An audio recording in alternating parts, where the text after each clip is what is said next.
రోజు పాటలు పాడతాము, రోజు బైబిల్ చదువుకున్నా సరే మనుషులు ఏం చేస్తా ఉన్నారంటే పాపానికి దాసులుగా అయిపోతున్నారు. పాపం అంటే ఏంది? అబద్ధం ఆడము, మోసం చేయడము, దొంగతనం చేయడము, వ్యభిచరించడము, కామాతురత, మత్సరము, రకరకాలైనటువంటి పాపాల ద్వారా మనిషి ఏమైపోతున్నాడంటే నరకానికి పాత్రవుతున్నాడు. పరిశుద్ధ గ్రంథమైన బైబిల్ ఏం చెప్తా ఉందంటే పాపం వలన వచ్చు జీతము మరణము అని చెప్తా ఉంది. పాపం వలన మనిషికి నరకానికి పోవాల్సిన పరిస్థితి వస్తుందని పరిశుద్ధ గ్రంథమైన బైబిల్ చెప్తా ఉంది. యేసు ప్రభుని ఎరిగినప్పటికీ ఎన్నో సందర్భాల్లో మనుషులు ఏం చేస్తా ఉన్నాడంటే రకరకాలైనటువంటి పాపాల గుండా నడిపించబడతా ఉన్నాడు, రకరకాలైనటువంటి పొరపాట్ల గుండా నడిపించబడతా ఉన్నాడు. దీన్ని దృష్టిలో ఉంచుకొని ప్రభుని యేసుక్రీస్తు వారు ఏం చెప్తున్నారంటే నా వైపు చూచి రక్షణ పొందుడి.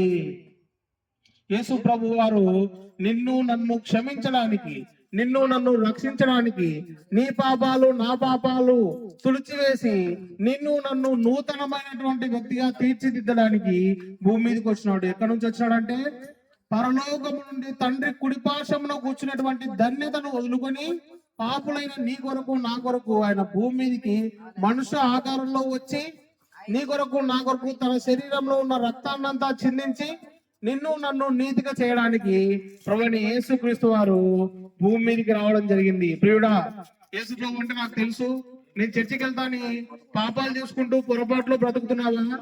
అయితే ఆయన నిన్ను ఇప్పుడే పిలుస్తున్నాడు. నీ పాపము ఒప్పుకొని ప్రభువా నువ్వు తెలిసినప్పటికీ నేను పొరపాట్లు చేస్తూ వచ్చినా, ప్రభువా నేను ఎరిగినప్పటికీ నేను దేవుడు అంటే లెక్క లేకుండా జీవిస్తూ వచ్చినా నువ్వు క్షమించు ప్రభువా, నాకు సహాయం చేయి ప్రభువా. నువ్వు ప్రభు దగ్గరకు వచ్చి ప్రార్థన చేస్తే ప్రభువు నిన్ను క్షమించి నూతనమైన వ్యక్తిగా తీర్చిదిద్దడానికి సిద్ధంగా ఉన్నాడు. ఇంతకంటే మీరు ఎక్కువ తెలుసుకోవాలనుకుంటే ఇక్కడ పక్క వీధిలో స్ఫూర్ణ ప్రార్థన మందిరం ఉంది. అక్కడ దైవజనులైన వారు మీకు అందుబాటులో ఉంటారు. దేవుడి గురించి మరి ఎక్కువగా తెలుసుకొని ఆత్మీయ మేలు పొందాలని కోరుకుంటున్నాము.